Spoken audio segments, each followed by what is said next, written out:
GRI stock analysis. This is for tomorrow and onwards. In this 1-minute video, I'm telling you whether it's a buy or not for me. So watch the short video till the end.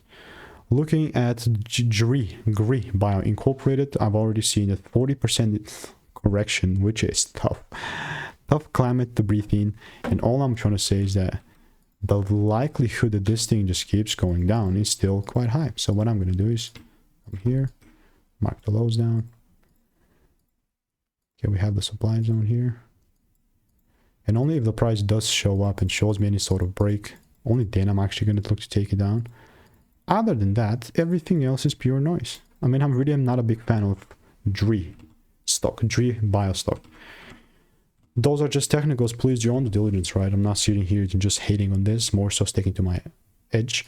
And if you want to make more money trading in a simple, lean way, click the first link in the description. It's free sauce. Goodbye and enjoy.